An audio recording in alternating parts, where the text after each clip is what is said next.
Don't you want the story twice? Have no fear, the studio say remake so. So we should aim for sometime. Could do next Monday. Okay. Cool. Right. Next Monday. Do we want to talk about this movie now? Gosh, I guess we should. You guess we should? Yeah, I will confess myself not super excited to talk about Pete's Dragon. Yeah, it's not the best one. Hello and welcome to episode 10. Wow, of Once More with Feeling, a podcast about great original movies and their not so great remakes. Although in this case, neither of them are that good. I don't know. I think the new one's okay. Yeah, we'll talk about it. Okay, welcome to Once More with Feeling, a podcast about pretty bad original movies and their fine remakes. Yeah, we're switching it up today. Yeah. But only for Patreon. Yeah, the live recorded. Is this a Patreon episode? No. Yeah. Is it not? Yeah? I don't know. Oh, yeah. No. No, it isn't. This is for everybody. Okay. I know we were going back and forth on that. Yeah. We'll cut this part out. The episode for everyone about great original movies and their not so great remakes. No, fuck, whatever. Mark. I'm Gus Schiff, comedian and screenwriter and short film director and guy who's applying to so many jobs right now. And I'm Mariana, movie critic, communications scholar, YouTuber. I'm applying for no jobs right now. I've got enough jobs. They don't pay me, but I'm doing plenty. Yeah. They're vocations, let's say. Yeah. Callings. Yeah. Today we're talking about Pete's Dragon, the 1977 Disney live-action animated hybrid, and also Pete's Dragon, the 2016 live-action CGI animated hybrid, although we don't really call it that. I think we do not. Which is kind of interesting in itself, because CG is just animation. Yeah. It's just that it's pretending to be real. Yeah. Stupid. Yeah. What a bad idea. Going to ruin an entire generation of filmmaking. I know. Everybody's fucked. Let me tell you a little bit about the original movie. Just a quick synopsis for, I imagine, the 98% of you who have not seen the original Pete's Dragon movie. It's about Pete, who's a little orphan boy. He escapes from his abusive hillbilly adoptive family who enslaved him to work on a farm. Yeah, they bought him. Yeah, for $50 plus legal. That's a line from the movie. Uh-huh. Who brokered this exchange? I have to wonder. Yeah. It doesn't matter. This is a dumb movie. It's not great. And he... oh my God, I'm choking. Give me a second. I'm a professional.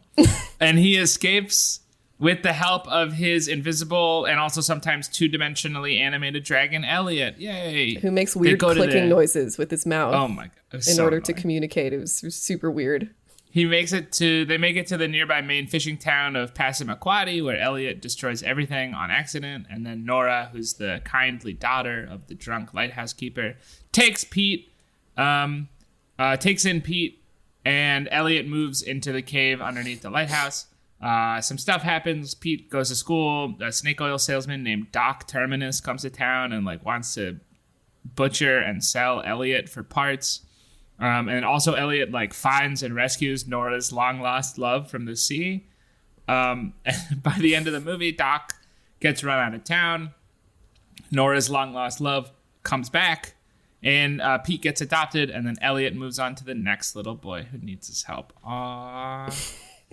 So sweet. So this movie came out in 1977. Let me tell you a little bit about 1977. The Vietnam War has ended in 1975. This is the year that disco goes super mainstream with the movie Saturday Night Fever. AIDS was still 4 years away, so everyone was having sex and doing drugs. Jimmy Carter was just sworn in. beating Nixon's former vice president, Gerald Ford, although Jimmy Carter would lose in 1980 to Ronald Reagan. Boo.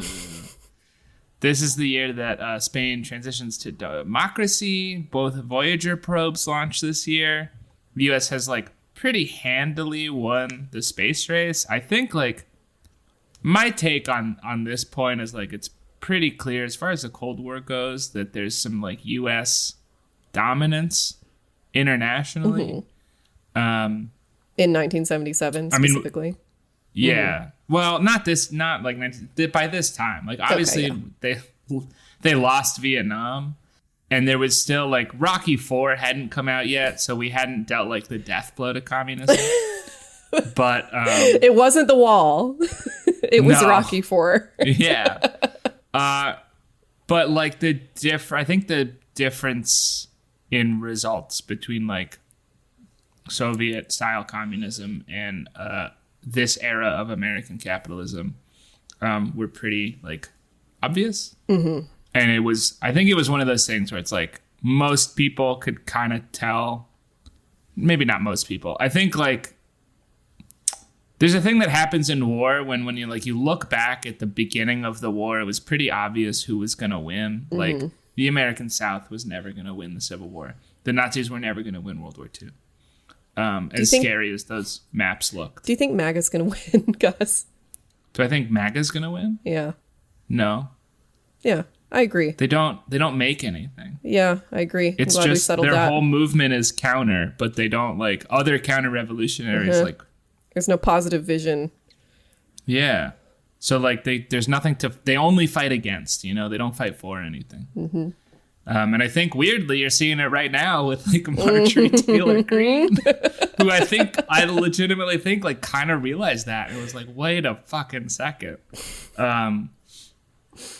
Some of the things we're fighting against is good. No pedophiles.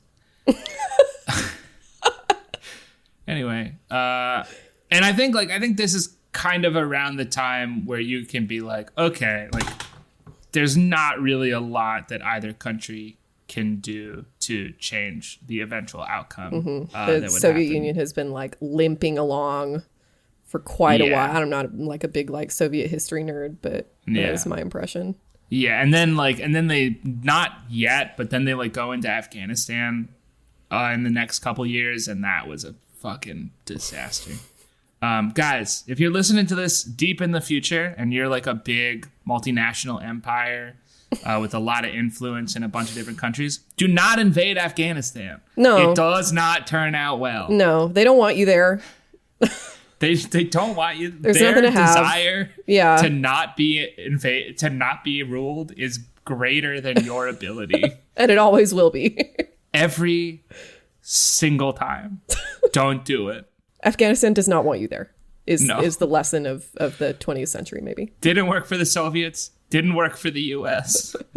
Didn't work for the Persians. Didn't work for the British. Didn't work for the Greeks. Don't do it. I guess Macedonians. Anyway, Spain transitions to democracy. I think I already said that. Smallpox is eradicated this year. And then there's a couple big cultural touchstones. Punk is pretty big right now. Sex Pistols come out with, I think, their only album.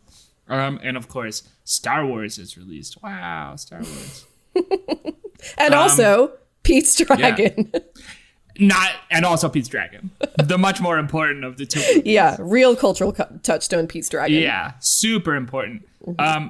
So this is obviously, if you've been listening along to this season, which hopefully you have been, obviously this is the most live action, our original movie, of the original movies that we've looked at.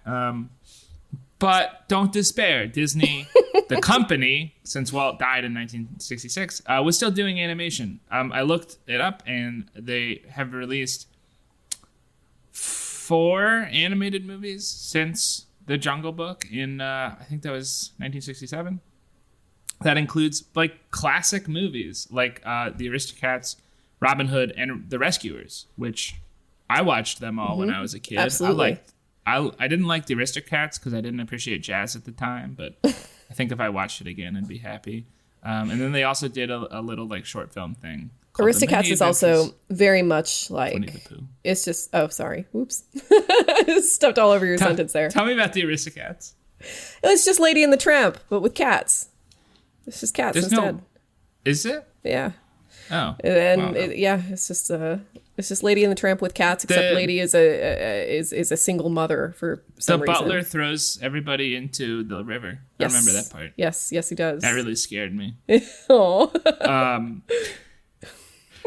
And we just haven't covered them because none of those have been remade yet. But Disney, around this time, producing a lot more live action than animation. So much live action. Much. And I'm so much that I'm not even going to talk about them, except for the ones that were later remade, often for some reason with Lindsay Lohan, like The Parent Trap, the Herbie series. The Parent Trap, let me give you some dates. Parent Trap in 1961.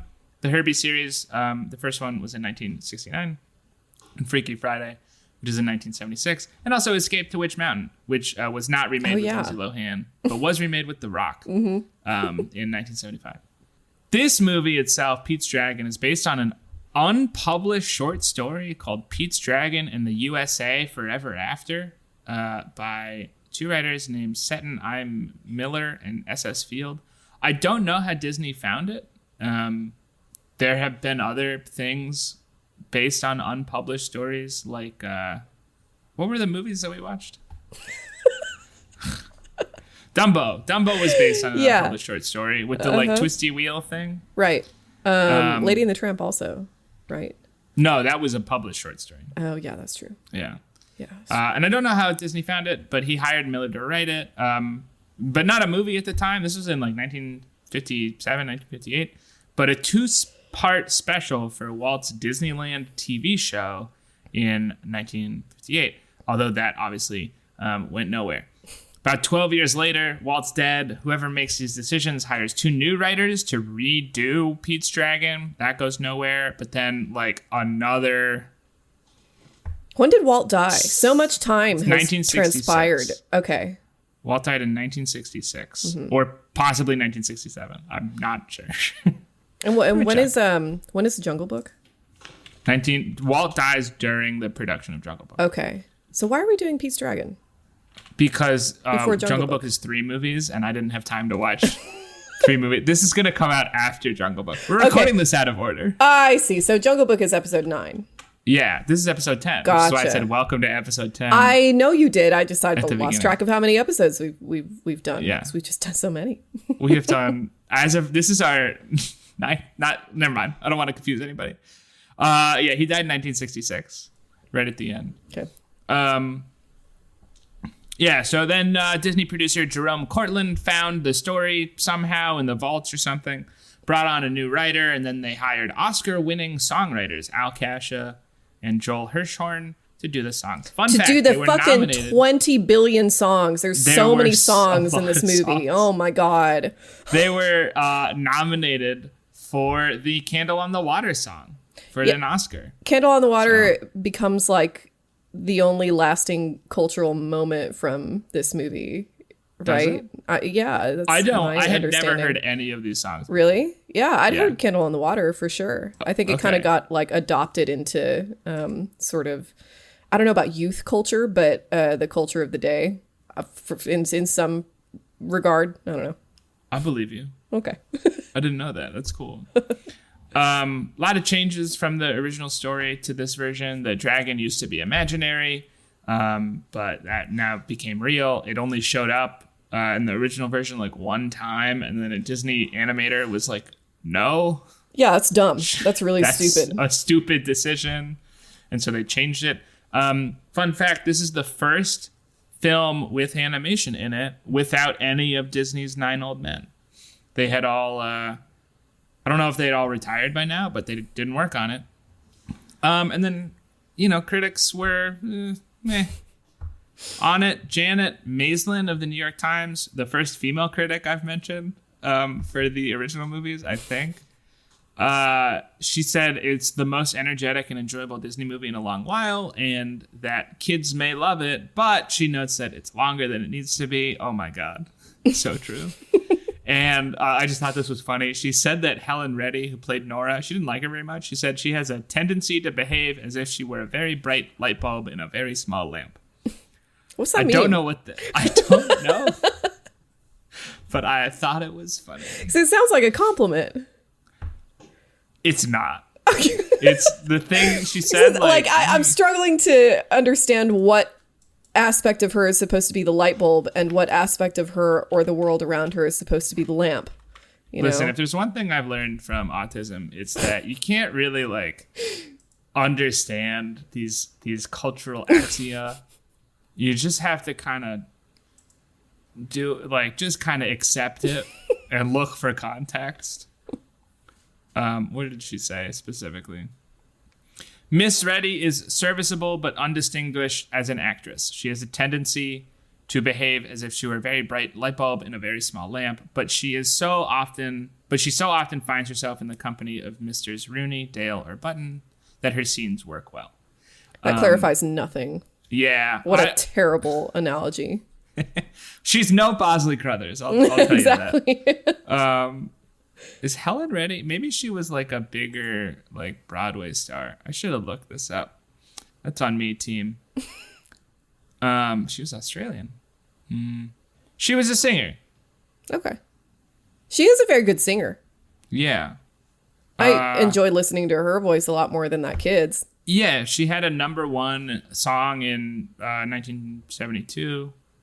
She won a Grammy. More than a dozen top 40 hits. Whoa. Yeah, so she was, I guess, a pretty successful, popular singer, and they put her in the movie. And she's bad at acting, as are most singers, by the way. Don't stop it. What else? Gene Siskel. Oh, my God. Finally, it's the Siskel era.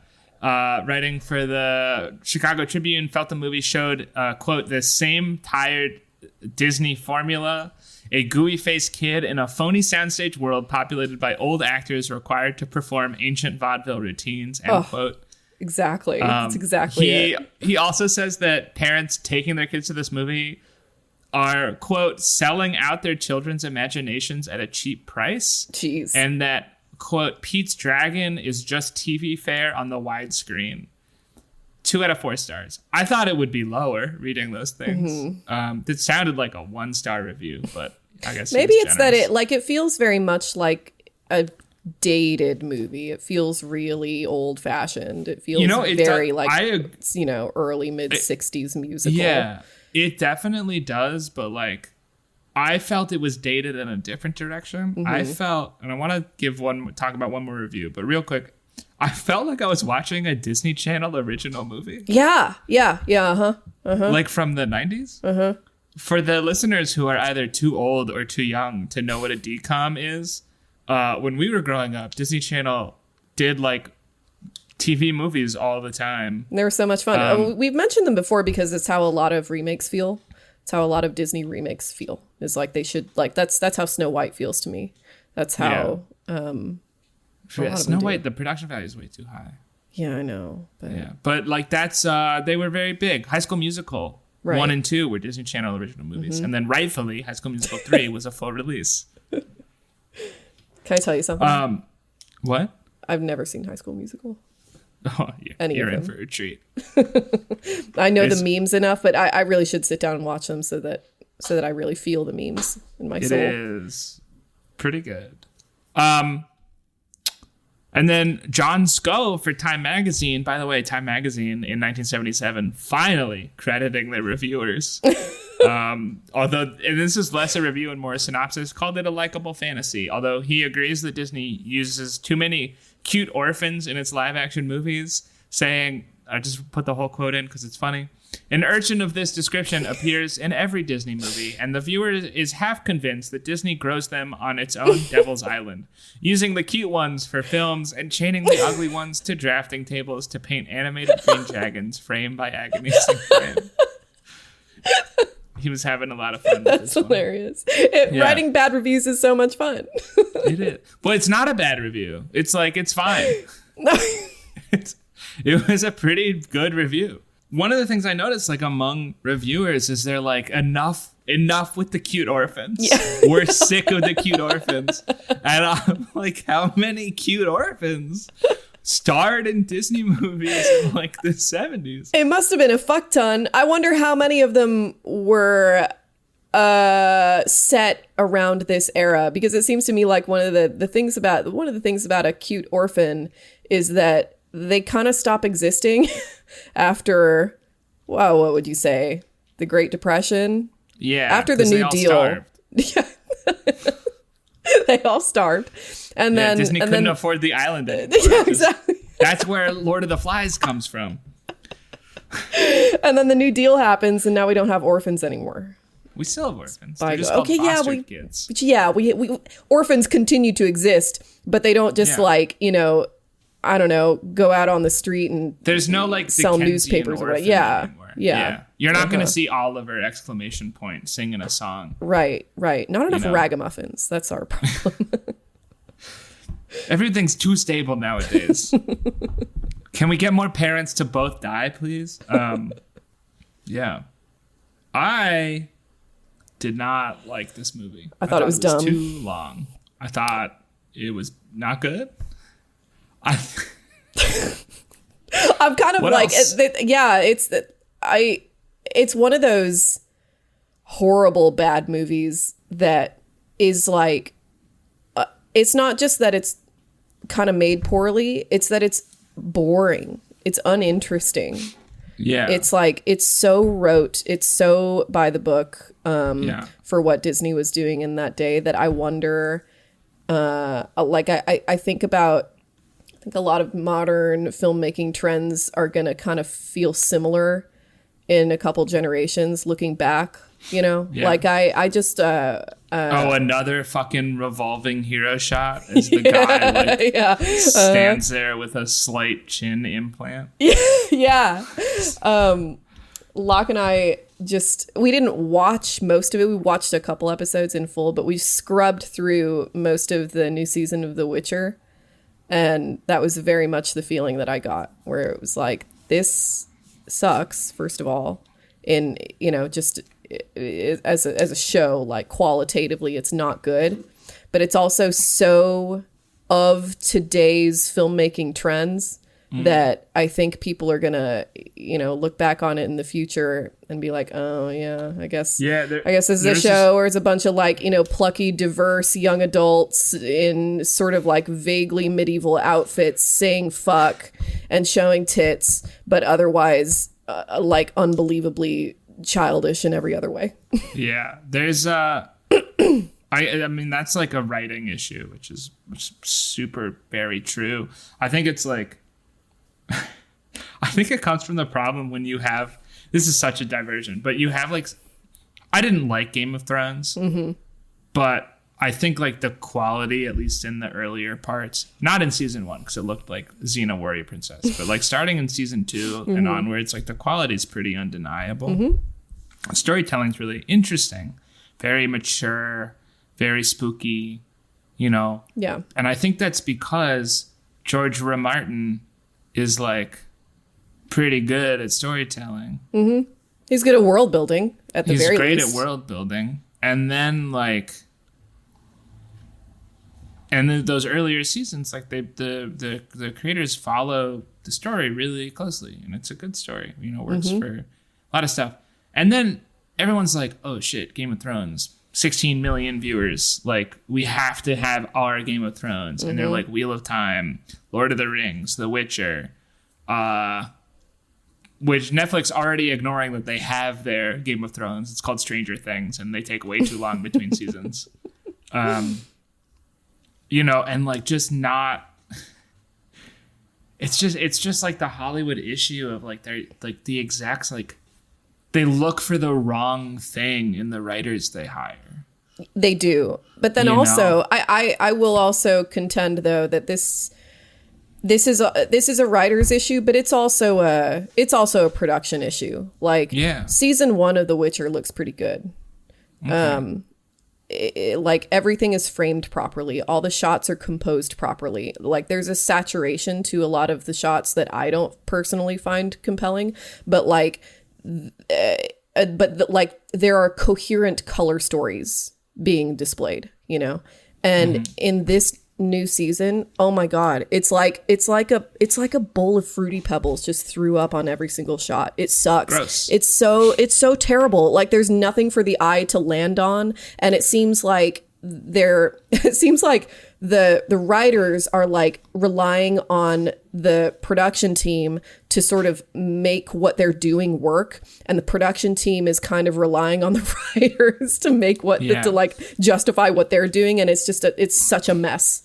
It's interesting that like the critics complain for Pete's Dragon. Yeah. Just to tie it in, just to keep us slightly on topic. They complained a lot about the soundstage stuff and how California the set feels, which I didn't feel, but I guess I don't. I guess it was a lot more obvious if you watched a lot of movies back then that every fucking thing was built somewhere in California. I don't know what Maine looks like, even though I've been there, so I bought it for Maine, but whatever. But just the soundstaginess, because like. Well, I think a really huge issue with this kind of our modern version of generic filmmaking is the green screen, and the Disney version of the green screen, that fucking LED thing that they have, that everyone's like, oh, it makes The Mandalorian look so good, and I watched it and I was like, no, it doesn't. You know, it would make The Mandalorian look good if they shot it in Tunis like the original Star Wars. But it's just like, and I think one of the massive problems with more modern filmmaking is they rely so heavily on post-production. Yeah. Like the big studios do, because the big studios, like, you know, it's a situation, I believe, of like the studios want to control the process as much as possible. Yeah. And like, even if you have an exec on set, you can't control it to like the perfect amount. So they want it in post, because then they can do market research on the cut and change all the end. I feel like we talked, maybe it was somebody else I was talking about this with, but it's also that like the same thing with performances that we've that I know we've talked about before, where it's like nobody really knows what any of this stuff around them is gonna look like in the end, and also the writers don't know, so like nobody can interact with the stuff that's around them. Nobody can it's not good. Even like Marvel, and Marvel like does this thing where they're so fucking secretive about their scripts that they will film entire scenes between characters separately. Oh my god! Like it's like acting. That's so like grotesque. Yeah, like whatever the big Avengers movie coming out, the one with Doctor Doom. I don't remember the name. I'll probably see it, but I'll be upset about it. They're bringing in a lot of like the old like 2000s X-Men. And there was an interview with like one of the X-Men that's like, yeah, like I shot my scene. I don't know who I was acting with, because it was just me. That should never occur. And it's like, this is literally good. acting 101. Acting is reacting. What are you going to react off of? Right. Nothing. And it's so, and I think that has to account for a lot of the sort of uncanniness that we feel in a lot of modern filmmaking style, where it's like, I don't know, there's this sort of like floating feeling, like nobody here really knows what's happening or like why anybody should care. And it's like, like you can't just have people in a room saying stuff. That's not what art is. That's not what we're doing here. This is supposed to be more than the sum of its parts. And in order for that to happen, people have to care. And you have to be able to be, to accept some inefficiency to put people in a position to care. Yes. But even on top of that, like the thing that I was going to bring up is I was watching this YouTube video talking about like the differences in shooting style, right? Because there are movies coming out that are really, I think, like really gorgeous. Like we both watched Begonia recently. You didn't like it because you have bad taste. And you actually did turn my opinion a little bit. I've been reconsidering, and I think you actually are right about the ending. Yes. I think it makes more sense now. Yeah. I love that movie because I felt a lot of like old school techniques. Like And one of the big things is like they did really interesting shot composition that like, look, I don't know Yorgos's film process. Maybe there was some tweaks. Maybe there was some color. Maybe he did, put some shadows where there weren't. Maybe he scrubbed out some towers in the background. I don't know.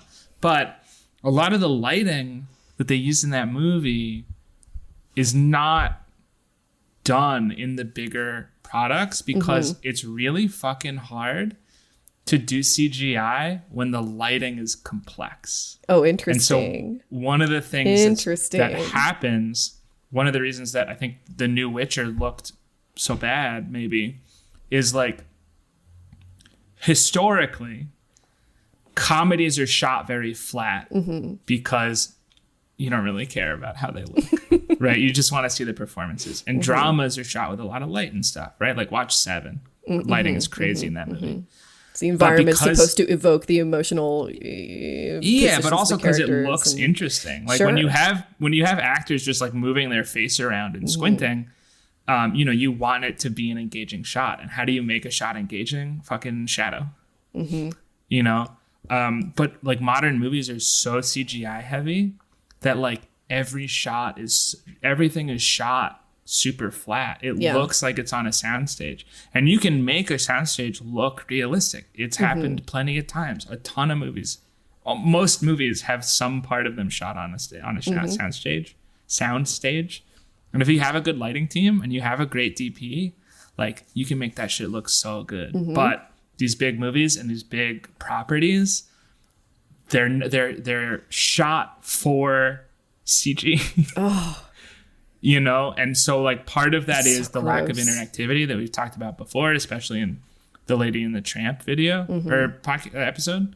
But a big thing that makes things boring to look at, and I think part of the reason why like everyone's on their phone when they watch movies is like because the light, it's just boring to watch because it needs to be, because otherwise it's too complicated to do to animate or to do the CG. That is a mark in Pete's Dragon's favor, I guess, to bring us back to topic once again. Yeah. There's just so little to say about this movie. The worse the movie, the bigger the tangents. It's just that, it'd just be more exciting if you're going to be a bad movie, have something for us to talk about. But because... Well, no, I was just going to say, like, I think Pete's Dragon was just part of, like, the Disney assembly line. They have the story structure. They have the cute orphan. They have the quirky old people. Yeah. But I do, like, the movie is the most interesting when the dragon is in frame. Elliot, who's inexplicably named Elliot. Yeah, a lot of critics said that, too. It's a dumb name for a dragon. It's fine. It's one of my favorite innovations of the new one. They explain the name. Yeah, the dragon is still named Elliot, but it actually makes sense. So the movie's most interesting when the dragon is in frame because it feels like they are doing something a little bit innovative and a little bit creative. I'm so sorry. My cat is sharpening her claws on my desk chair. I'm sure you can hear it. And and like they're not, like, because CG doesn't exist in this era, they're not trying to make it look real at all. It's like it's Don Bluth animation just kind of spliced into the movie, and there's no explanation for that, and there doesn't need to be any explanation for that. You know what's happening. You understand what's going on.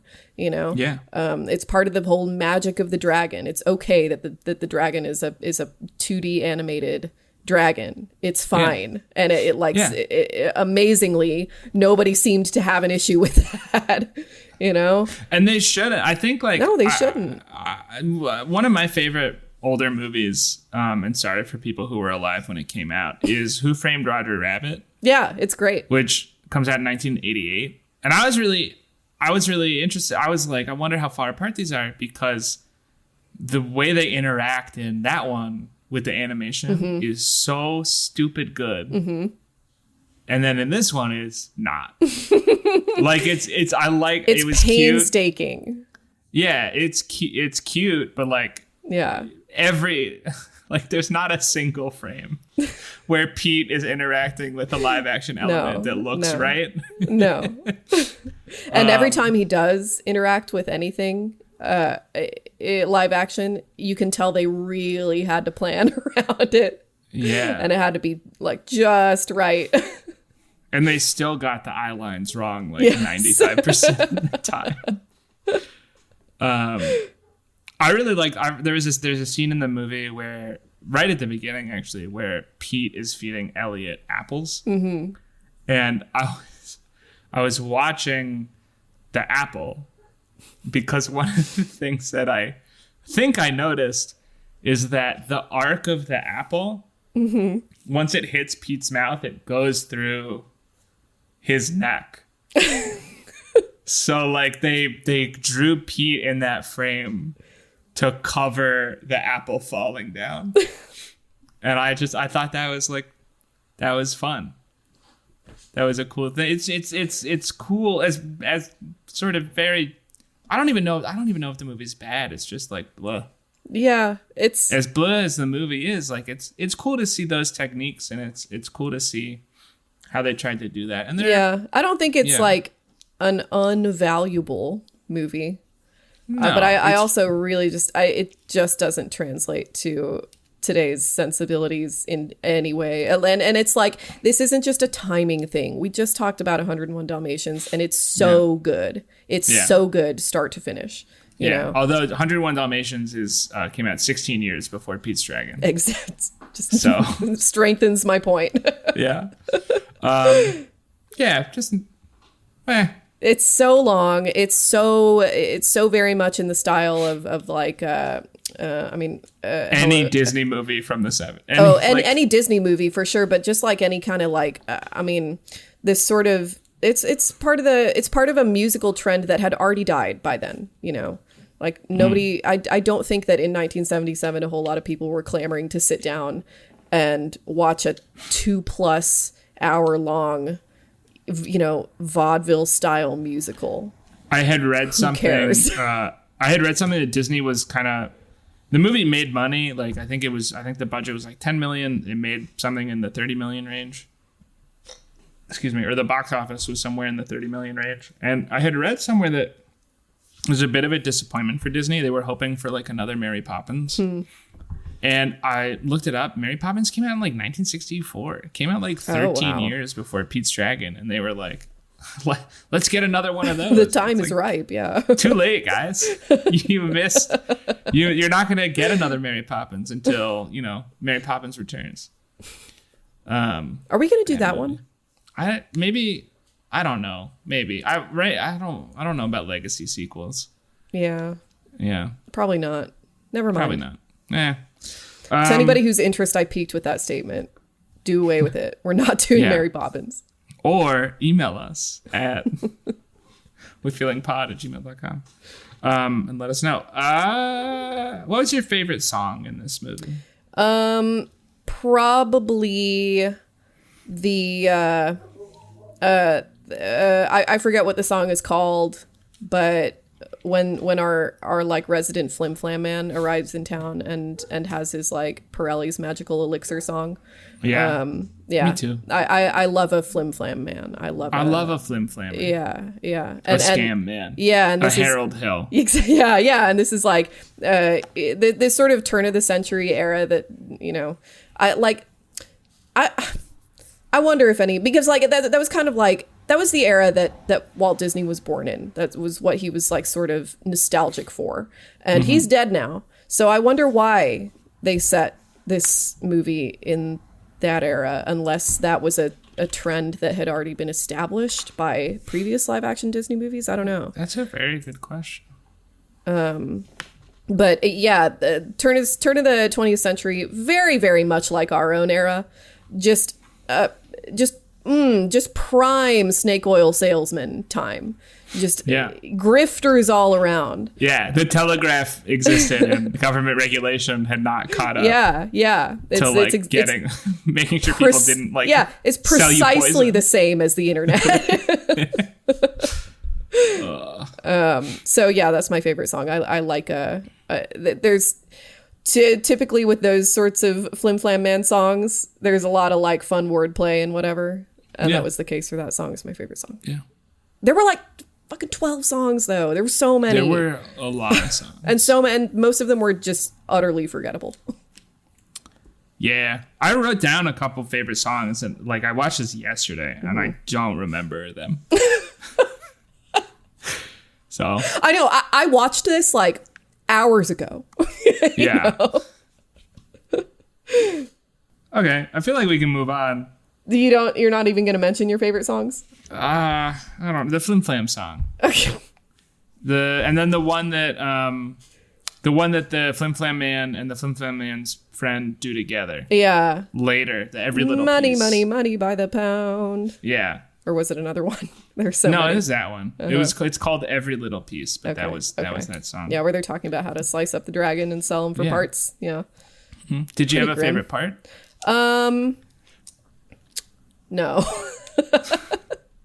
I don't like this movie very much. My favorite part was when Elliot and Pete first come to town, and Elliot's just fucking everything up, and he breaks the fence, and he steps in the concrete. That's true. And he knocks the sign I over. really like the stepping in the concrete effect. It's not completely clear to me how they did that, and I think it works pretty well. I think they had. My guess is they had shapes underneath that they pulled down. So it made the depression. Yeah. I thought that worked. But yeah, I thought it was really cool. All right. This episode is brought to you by our patrons, who are cool dudes and also non-dudes, and others, etc. and so forth. Let me tell you their names.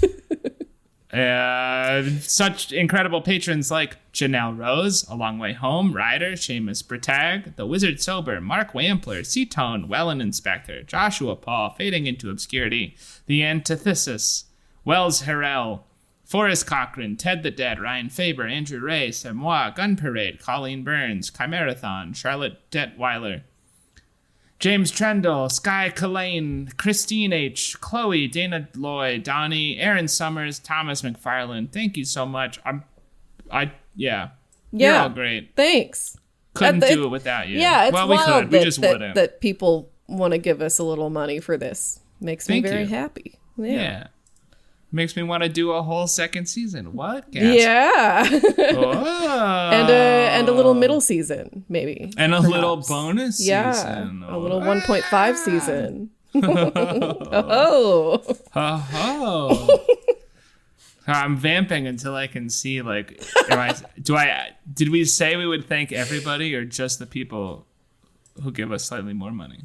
Whoops. I've accidentally been thanking the people giving us everybody and not just the people. That's fine. Everybody deserves thanks and recognition. Yeah. Thank you. Gonna have to change that. Yeah. I'm sure all of you wish Pete's Dragon was a better movie, so there'd be more to talk about, but yeah. This is gonna probably be our worst episode of the season. Probably. That's all right. Let's talk about the second episode, the second movie. Tell me about it. Okay. Guess what I didn't do? Research. No, I did research. Write a synopsis. I did not write a synopsis. So I'm gonna remember to the best of my ability, and if I really fail, then we can pull up the Wikipedia and check. So this movie begins with the orphanage of Pete, young boy, driving in a car with his orphaning. Orphaning? Do you think? Yeah. Well, because orphanage has a definition. And orphanage has a definition, but go to buy orphans for $50 plus legal. Yeah, but I think it's like a homonym. Is that what the word is? The word that sounds the same and is maybe spelled the same and means something different depending on context. I think it's pretty clear what I mean. His parents die. A deer jumps into the road and they make the classic city people mistake of swerving. Don't Listen, swerve. guys, Hit the deer. PSA, Just hit the deer. The deer is less important than your life unless you're a fascist. Yeah. Do you want your car to crash and to die and for your child to have to run into the forest and befriend a dragon? No, you don't. Hit the deer. Swerve. Don't swerve. Hit the deer. So while Pete and his parents are driving, he's like learning to read. He's like 5 years old, and he's reading this book called Elliot Gets Lost. This adorable little children's book. It's so cute. I liked it a lot. I love children's books. And so this is the reason when he gets lost in the forest and meets Elliot the dragon that he names the dragon Elliot. Several years later, Pete and Elliot are like living their happy lives in the forests of the Pacific Northwest. They are found by this forest ranger played by Bryce Dallas Howard, whose father, played by Robert Redford, Rip, insists that he has seen a dragon in the forest. Nobody believes him, but there is a sort of legend of this big green dragon living in the forest. So they take Pete home. They figure out that he's this missing kid whose parents were found in a car crash. Meanwhile, Carl Urban, logging employee Carl Urban, finds the dragon, captures the dragon. His character's dumb. He's doing Carl Urban a great disservice. This is Bryce's husband's brother. Oh, is it? In the movie. Oh. Not in real life. Well, yeah. Yeah. Her husband is played by a different guy. The guy from Yellowstone. The guy from... Fuck it, doesn't matter. Is it Milo Ventimiglia? It is... No, God, no. It is not Milo Ventimiglia, no. Okay. I forget his name. He's good. He's in American Horror Story, too. He was in American Beauty, I think, was his first, big role. Yeah. So Pete and Bryce and the daughter break the dragon out. Yeah, so they break the dragon out. The dragon escapes. There's a car chase. There's a little car chase. So many animals in the room with me. Carl Urban has a change of heart when his family almost dies. Yeah, they do that thing where the dragon escapes and then they share a meaningful look, and Carl Urban slowly nods his head in understanding of the gravity of his behavior. Yeah. Oh my god. So then the little family adopts Pete, and in the last scene there's this cute little folk song throughout about where the dragons come from, and Elliot flies away, and in the last scene they go up north where the dragons are supposed to come from, and they find a lot of dragons all living there together. Did they find a lot of dragons? Yeah. Oh my god. I was so checked out of this movie. I thought that they only found Elliot. That's embarrassing. No, they found five or six dragons. Yeah. They found a herd of dragons. Yeah. So this movie was directed by David Lowery, who you may remember as the guy who did the Peter Pan remake and also a bunch of other good independent movies, which we talked about in the Peter Pan episode. He did Ain't Them Body Saints and Ghost Story. It was Green Knight. Green Knight, yeah. It was after Ain't Them Body Saints won Sundance that he got offered this movie. He got an agent through that movie. The agent brings him Pete's Dragon, and he didn't want to do it at first. He said, I wasn't interested in the remake game, but I remember while editing Ain't Them Body Saints, my agent emailed me that Disney was interested in remaking Pete's Dragon using only the title. Lowery said, outside of that title, they didn't want to have anything to do with the original, and they definitely didn't want it to be a musical. Smart. Yeah, if Disney truly wanted to use the title of the original as a means to get an original movie made, that appealed to me, so he agreed to do it. At first, he only wrote the script, and then later on, they offered him the actual director's job, and he turned that down also, and then changed his mind and took it. And he saw how much they would pay. Yeah. Listen, there's nothing wrong with a good indie director taking a studio. Certainly not. One for them, one for you. You know what I mean? Gus so badly wants to do one for them. Fucking pay me. This is one of the cheapest Disney remakes. I think, what did we say? Cinderella cost, I think, it was under $100 million. Yeah, it was something 90, like 90. Yeah. 90. I think this is actually the cheapest of all of them, unless Lady and the Tramp. Lady and the Tramp might have been in the 40s.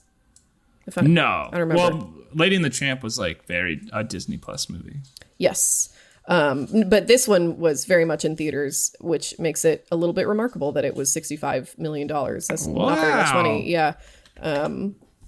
That's like $80 million in today's money. Yeah, which is like, I mean, that's not nothing, you know, but like... That's one slice of bread. I'm going to keep making that joke anytime we mention any amount of money. That is a minivan from 1997. So $65 million, but it makes $143 million. It's quite successful. People liked this movie. It came out in 2016. And, you know, as with Cinderella, as with Alice in Wonderland, we're still in theater times. This is still when is like that I think what we will in the future come to realize is the tail end of a pretty distinct period of theater culture. I think it'll come back. Oh, I think so too, but it'll be a different era, you know, just for distribution and for the audience. It's just a different feel, you know. It was expected that you were going to go see a movie in theaters, and that's just really isn't the case anymore. It still exists, but it's not expected. Pretty weird initial foray into remaking. But it was this one plus Cinderella plus this sort of like weird kind of tangential remake of Alice in Wonderland that convinces Disney that this is going to be a great idea. What's weird is that it doesn't seem like they learned a whole lot from this movie. I don't know if it's because like the original is not a very good movie, and so there's a lot to improve on. And it's like, you know, if you're gonna remake, a lot of critics mentioned this, that like if you're gonna remake movies, you should probably remake the bad ones, right? Mm-hmm. You know. And there was actually something I just read about the Anaconda remake. That was like the Anaconda remake is like a very good. Is good evidence of like redo bad movies. Let good movies stay good. Yeah, and that's fun. That's a fun project. I'm excited for that movie, but I have to say I really fucking hate the trailer. Trailer pisses me off so much. I'm so over trailers giving me information about the plot, like you know, like deep into the second act of the movie. I don't want to know. Have I told you? So my least favorite trailer I've ever seen. Thanks for asking. The movie Coda. From 2021. One, I love that movie. Mm-hmm. It's an excellent movie. I saw the trailer at a Lemley when I went to see The Suicide Squad. Mm-hmm. And it was a great trailer because there's a moment where she's singing on stage. Oh, it's a happy, singy, deaf family, whatever. She's singing on stage, and then like the music fades out, and then the deaf family are like, "What's going on?" And I was like, "Oh my god, incredible!" And then it kept going. Oh, the trailer kept going. Yeah, and it's like if you end the trailer right there, incredible, great trailer. But they did that thing, and they just showed shots from the rest of the movie, and it's like now I fucking know. Yeah, what happens? Yeah, I think there's something about like. I don't know how it happened that trailers are all being reworked this way, where it's just like it's like they're expecting the audience to want to know every single thing that happens so that they will know whether they are going to like it in advance. You know, it's not about like enticing an audience to come see your movie. It's about like letting them know what's going to be in the movie so they can decide, you know, whether they want to waste their time on it or not. This is stupid. It's stupid. This is a stupid decision. We need to let people be bored again. Yeah. So that they will watch interesting movies and make better trailers. You were talking about how this is one of the movies that convinces Disney to go full bore into the remakes. Yes. But that Disney didn't like, but not just this movie. Like, it seems like they didn't learn anything from any of the movies that sort of got them into it. Because it's like, maybe not Alice in Wonderland, but like Cinderella and this movie are both like pretty inexpensive. Yeah. This movie especially is very different from the original one. Mm-hmm. Yeah, and we have kind of 3 examples of strategies that you can take to remaking a movie. With Pete's Dragon, Cinderella, and Alice in Wonderland, all of which work. but all of which are justified in different ways. Pete's Dragon is taking the sort of like basic strokes of the movie and just turning them into something else, different time period, different circumstances for this kid, different character location. arcs, right? Different location. Cinderella is a pretty, by the book, like they are remaking it. They claim they're not, but they are remaking Cinderella. Yeah. And but they pick something to really focus on and make the movie about and justify why it exists. Yeah. And which they don't ever do again. No, and in Cinderella's case, it was like fashion and that kind of thing, and that's how they sold it, and that's a pretty good way to approach that. And then for Alice in Wonderland, it's like, well, you can kind of remake it by not remaking it and just sort of hearkening back to the idea of Alice in Wonderland and how it. I still consider it a sequel. Yeah, it is. It's a sequel remake. Yeah, it's a sweet remake. I thought those words would go better together. Oh, I didn't get a lot of sleep last night. I'm struggling. Yeah, they just broke your linguistic processing center.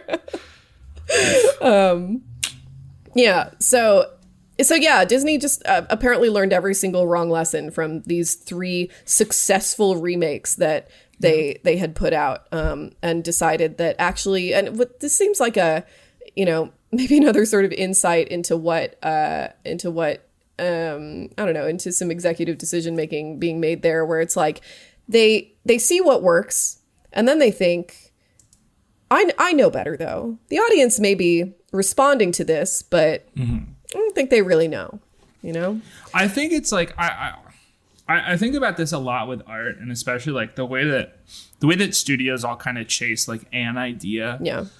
Like there were a couple years, and it's starting to ebb finally, or flow, whatever. Wayne, I don't know.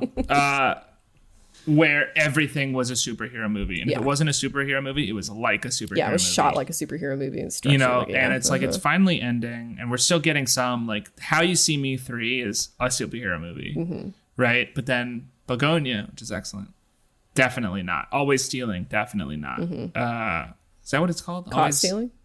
Caught Stealing, definitely not. The other movies that I've liked this year that I don't remember. Like, God, what a good year for movies. I know. It's such a treat.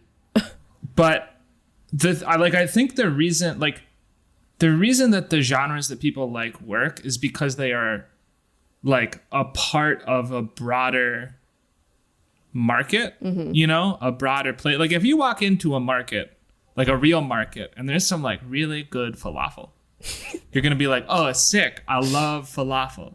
But if every other vendor there sees how much you like that falafel, and then everybody just sells falafel and it's only falafel, you're going to be like, fuck, dude, I'm really sick of falafel. I wish I could have like chicken shawarma. Yeah. But nobody sells chicken shawarma anymore because everybody just makes falafel. And I think that I think this is a broad problem with the American capitalism, because a lot of, I don't want to talk economics because I'm not good at it, but when you have such short time frames as American companies do, like you chase the quick profit. Yeah. But it's like, anyone on earth could have told you, maybe not anyone, most people who care about movies could have told you, even when the superhero stuff was really taking off with like the first Avengers movie, that like in 10 years, in 15 years, maybe in 5 years, although that didn't happen, like people are not going to want superhero movies anymore. Marvel just acted like people were going to be into this for fucking ever, which is like a really proud American television executive tradition, But it's not, run it into the ground. I don't think it's American. I think it's just American. Period. Like, yeah, I was trying to constrain my my statement a little bit, but I guess we do that with movie sequels too. So yeah, but it's and it's like there's no foresight. Like as soon as the profit vector or whatever is identified, everything has to go into that, and it's like you've missed out on so much. Like you've lost the talent to make other movies. You have to relearn how to shoot good again. You have to relearn how to shoot for the camera and not for the editing suite. You have to relearn how to act for the actors. Because, like, no offense, there are a lot of people, very, very charming actors, but, like, when your only role is superheroes for, like, 8 years and you go back to do, like, a comedy or this or that, it's like you're not going to hit it. Yeah. And it's also just like it's kind of pretending to be a new technology, this sort of, like, you know, CG, that the kind of post-production culture we're in right now. In the same degree that, like, film is a different technology from theater. Film is introduced, and the first movies for like 20 or 30 years, it takes a minute for film to establish what the grammar of this new medium is going to be. And it's like, and so much of the acting style was very theatrical because that's how people were trained. You have to relearn how to, you know, what film acting is. Film acting is a lot different from stage acting. And then even after talkies were introduced, like, it takes another little bit of time to relearn that. Yeah. Once the cameras got smaller, it took time to learn how to do that. This stuff, this is not the same. This is not the same. This is not a different strategy of acting. You're just like, this is a constraint. This is not a new medium. You're just telling actors to do as much or more with nothing. Yeah. It sucks. It's I forgot what we were talking about. As with the discussion of the first Pete's Dragon, this has really not a whole lot to do with the new Pete's Dragon because it is full of real life people, you know, not on a bunch of sound stages, and they like actually are in really beautiful places. And they, you know, clearly are acting opposite each other. The dragon, I don't think looks terrible. I think it actually works pretty well. Lowry was the one who insisted upon the dragon being fuzzy. I think that's a good choice. I think so. He says he had Falcor in mind. He said the dragon being fuzzy. The Never-Ending Story. Yeah. I've never seen it. A weird movie. And he said that he thought the dragon being fuzzy made the idea that some kid would bond with this, like, nightmare creature he finds in the forest a little more believable, you know? Which I agree with. I like that. Yeah. There was a critic from the Times that the New York Times? No, the Times from the UK. The Times and the Sunday Times. Rupert Murdoch's UK Wall Street Journal. Yes, indeed. He said, Ed Potton, he said, in the original, I'm not going to do the accent, but just imagine the accent because it makes his like curmudgeonliness. Pip, pip. Yeah. Pip. Fish and chips. That wasn't an accent. Sorry. Potton said, in the original, the dragon was a cheesy 2D animated one. This time, it's stylishly rendered in CGI, but with one problem. It's furry. It looks more like a giant green Great Dane with wings. You half expect Pete to throw him a stick. Call me a dragon purist, but where are the scales? Dragon aside, this is the kind of well-crafted but uninspired schmaltz that could have been made at any point in the past 40 years. I think that's a stupid review. This guy has never been to Chinese New Year. And it shows. True. I was imagining it with the accent, and it's hilarious. It's so much better, isn't it? Oh my god! I really should work on that, so that I can read future stuffy British critics with the disdain they deserve. What do you mean it could have been made at any point in the past 40 years? What's that supposed to mean? I think it means it's not like the story it tells is not a very timely story. Must they be? Which I don't disagree. No, I don't think so. Yeah. But I think, like, you know, sometimes critics get it in their heads that, like, this is a thing. It's why you watch, like, a pretty shit movie, but, like, because it's like an all-female cast or something, the critics are like, right, no offense to women, are like, wow, it's so good. But it's like, we got a little bit of that with Alice in Wonderland. Yeah, absolutely. And I don't know. I always find that super patronizing. But like critics fall into their own traps. I mean, this is a story about a a lost kid figure, like finding a family. Like that seems like a pretty, I don't know. It seems like a fairly timeless story to me. I don't think that it's a story that is much changed by being, I don't know why I'm picking on Ed Potton, I guess, but like the point, I guess, is that critics generally really liked this movie, and the ones that didn't seemed to be kind of nitpicking about it. You know, I do think it's like kind of its time and its style. The music is like very, I mean, it's very Pacific Northwest, but it's also very like, it's not quite stomp clap hey. It's like, I like this style of music, all the needle drops, but it's like very sort of hipster folk. Yeah. Which is a vibe. What did you think?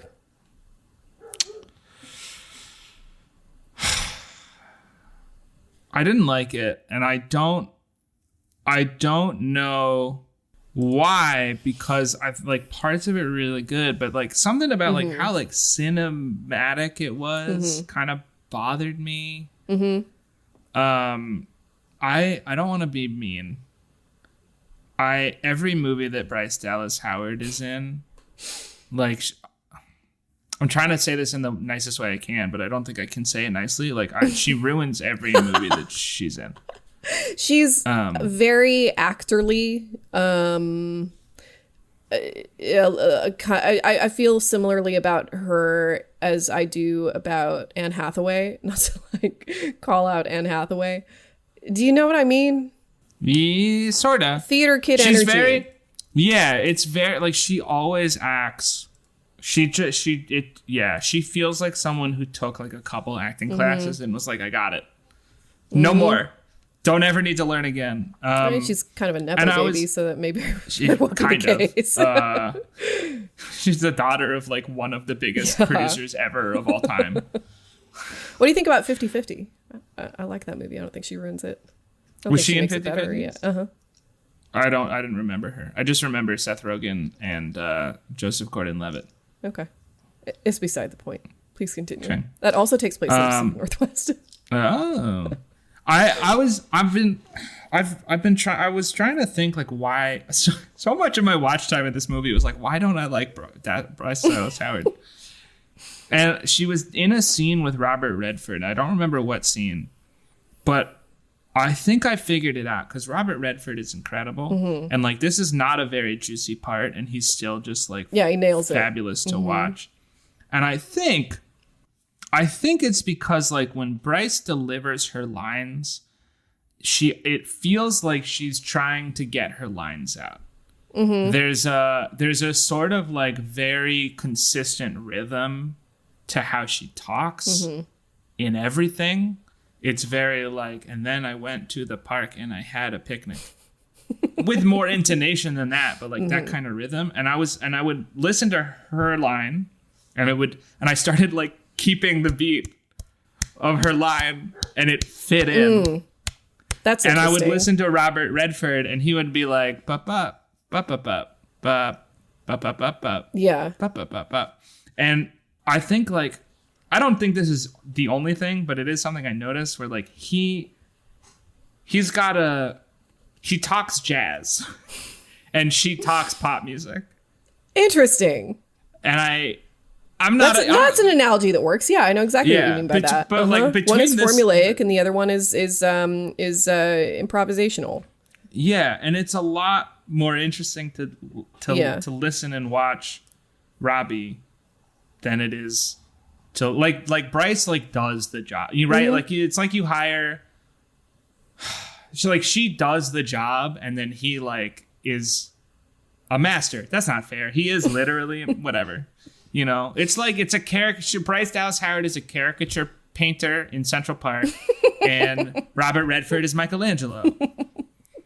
They're doing the same thing, but it's so like. And can I be honest with you? I think a lot of people. I obviously think I'm completely right about this, right? Like I don't entertain the thought that she brings things to movies, which is very elitist of me, I understand. But I think everybody else also agrees with me. They just don't know it. I was the most arrogant thing I've ever heard you say. I can't believe you said that into a microphone.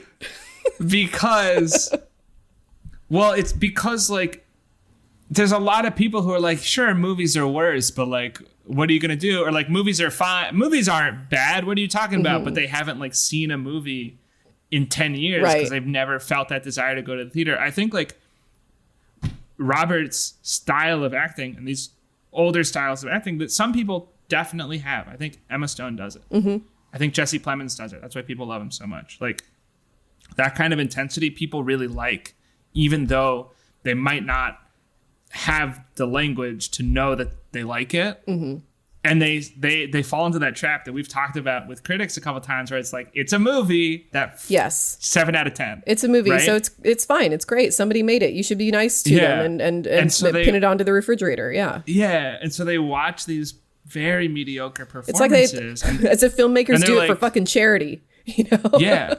Well, it's like they watch these very mediocre performances or this very mediocre directing or this very weak writing, and they're like, well, they told the story and they looked hot, so I'm okay with it. But then, like, their interest over time for movies gets less and less because they're not interesting. And I think we just need more interesting people. I'm recognizing that I did earlier say, like, the director was too cinematic, which kind of, you know, I'll take that back. I rescind that. I think it's a competently made movie. I think it's got like there's a unity of aesthetic that I think works. I don't think the dragon looks stupid, and it really could have. I think he, you know, pretty successful. I think it looks a little stupid. Well, it looks a little stupid because it has a moose face. Well, yeah, the original Peace Dragon looks a little stupid. The original Peace Dragon looks incredibly stupid. And I think that if you're gonna carry that precise aesthetic into a remake, I think he did it pretty well. You know, I'm not sure exactly what is meant by the whole motif of the dragon changing colors and like turning into a brighter shade of green when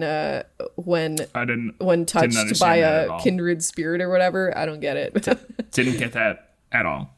I'm sure there was something fucking sick in the action line that just did not. You know what I will appreciate though, and that I see a lot less of in newer movies, especially movies made for kids, is it's a small moment, but I appreciated it a lot when Bryce Dallas Howard tells Pete, I don't know, the line is something like, "I think you're the bravest boy I've ever met," which is exactly what like the last thing his mother ever said to him before they crashed their car and died. Hit the deer, don't swerve. I did literally write down PSA, don't swerve. A lesser movie would in that moment like do some sort of contrived flashback to the beginning. And he didn't. He just trusted that the audience would pay attention enough to understand like the character beat that's happening here. And I appreciate that. There is so little that I hate more than that. Yeah, it's awful. Flashback. It's a terrible storytelling mechanism. And it's like the more that you... It offends me. Yeah, me too. It's like, and like, I think it degrades people's ability to watch movies, you know, because like, it's like if you are constantly just as an industry, like holding people's hands and spoon feeding them throughout an entire movie, they fucking forget how to watch movies, you know? And they don't expect to have to maintain their attention span for longer than like 10 minutes. 4 seconds. For 4 seconds, that's probably more realistic. I felt that this movie, we talked about in the Peter Pan episode, we talked about like how serious that movie felt. I felt a similar seriousness. It is a similar seriousness, but I think it works a little better. I think it's sentimentalism is sort of outweighing the seriousness of it, or I guess makes more sense with the seriousness of it, because Peter Pan is just like, you know, as I said, it's the same director, goofy, so and Peter Pan as a character doesn't take anything seriously, and the story is is whimsical, not sentimental. These are two different, modalities of genre. And so, I think it works a little better here. I think it's like, I don't know, the vibe is very gentle and very soothing. It's like kind of a nice background movie, I guess, in a way that makes Peter Pan just like kind of like sinister, to be honest with you. Yeah. You know? Yeah. I feel that. What was your favorite part? There's so little to talk about with Pete's Dragon. Oh my God. Yeah. What's my favorite part? You know what's interesting? But actually, before we talk about that, I'm confused as to why they remade this movie when every other one that they've done, like there are other big Disney classics to remake before. Yeah, I know. I don't know. I couldn't find any information about that. I'm just not sure. I don't know if like the only thing that I can think of is that like they're trying to, dip their toe in the remake game, and they're trying to do that with a property that doesn't matter very much, like if Pete's Dragon flops, it's not a big deal. You can either like you can blame it on one thing or another and either continue remaking stuff and just use, just try it again with something else, or you can use it as an excuse to abandon the venture entirely, and it might be less of a risk to the company, maybe. That's the only thing I can think of. Yeah. Otherwise I have no clue at all. All right. What was your favorite part? Oh, you know what? My favorite part is when he runs away from the hospital.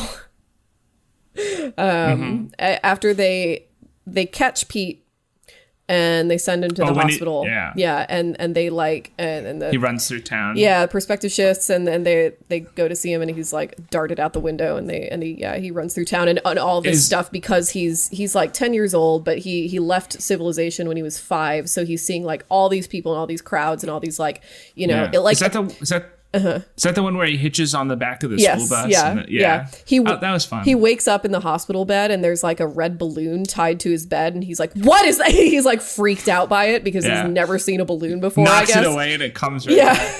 That was really cute. I liked that. I thought it was pretty good. Yeah. Yeah. What was your favorite part?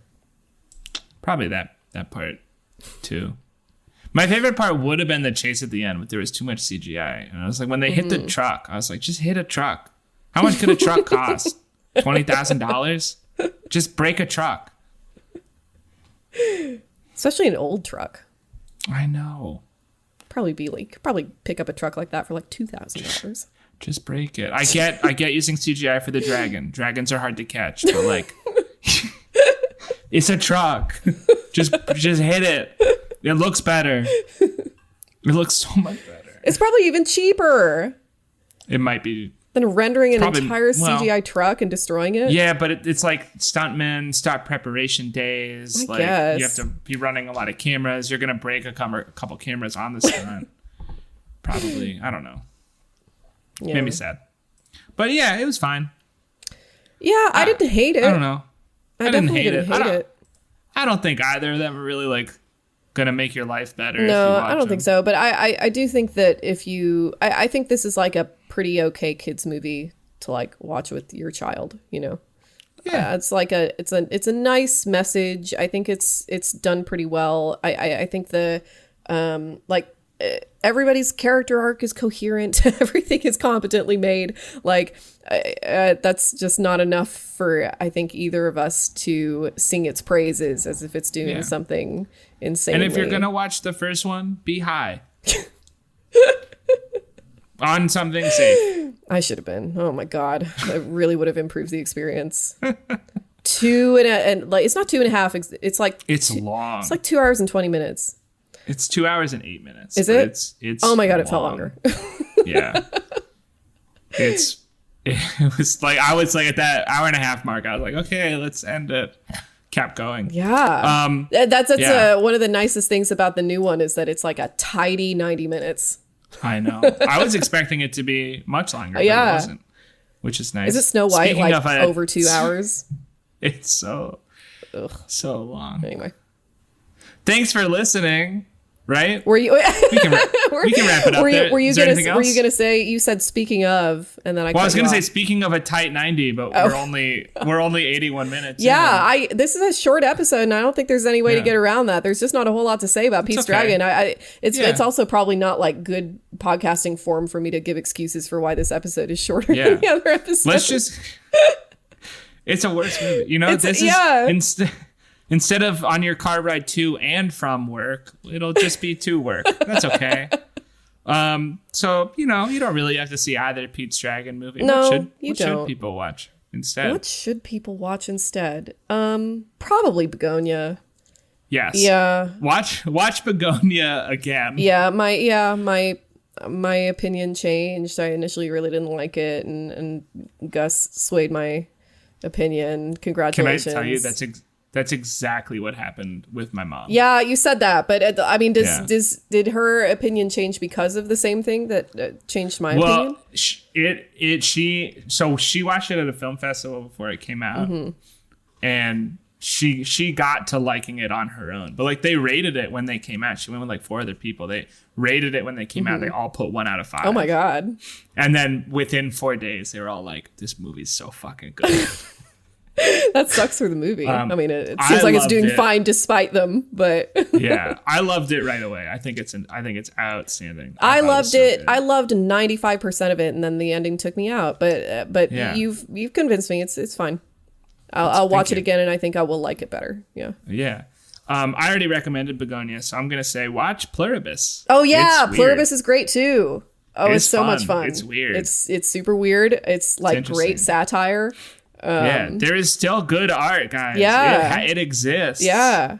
I guess I mean, I don't know if I recommend this one, but I am gonna like make a little video about it. It did get me thinking a lot. So I saw Predator Badlands. It was cute.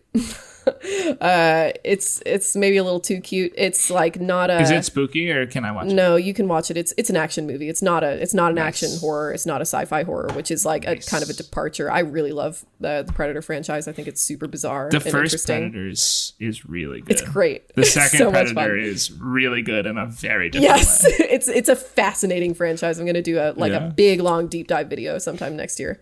That's really cool. And this new one, I think it's like I don't know if it's a great Predator movie, but it is a good action movie, I think. Cool. And it is like kind of taking the franchise in an interesting new direction. So you could watch that if you want to. Yeah, I probably will. I got a lot of time tomorrow. I'll go see a movie. Yeah, you might like it. Yeah, great. Awesome. Thanks for listening to our 10th episode of Once More with Feeling, podcast about, I mean, in this case, like weird original movies and then like pretty like middling modern remakes. What do I talk about now? Patreon. If you want to support us, we got a Patreon in the show notes. Come join our cool little movie club. We had a really good discussion on Begonia. We did. The other day. In the Discord server. Made me happy. It made me start too. to believe in the power of social media, which I normally hate. I don't think Discord counts as social media. That's a private. It literally does. No. It literally counts. God. In a literal sense, it is media that is social. Yes. Yeah, but exactly. it's no more social media than like a a website forum in 2004 is social media. Oh, okay, cool. Made me believe in the power of 2004 era website forums again. You can follow us on various social medias at With Feeling Pod, although I'm pretty sure only our Instagram is active right now. But maybe we do more in the post stuff future. on Instagram. Yeah, we post stuff on Instagram. Mostly clips, whatever. Also YouTube. And then, if you have questions, comments, concerns, if you want to... I always try to reference something from the episode, but I forgot everything. This is such a forgettable movie. If you want to email us for whatever reason, withfeelingpod@gmail.com. I think that's it. I think that's it. Thanks for listening. Yeah. Bye. Outro music. Too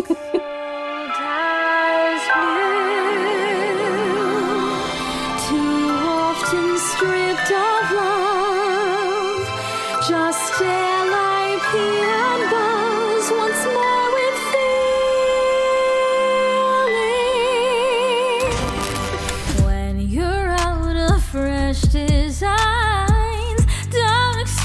clear.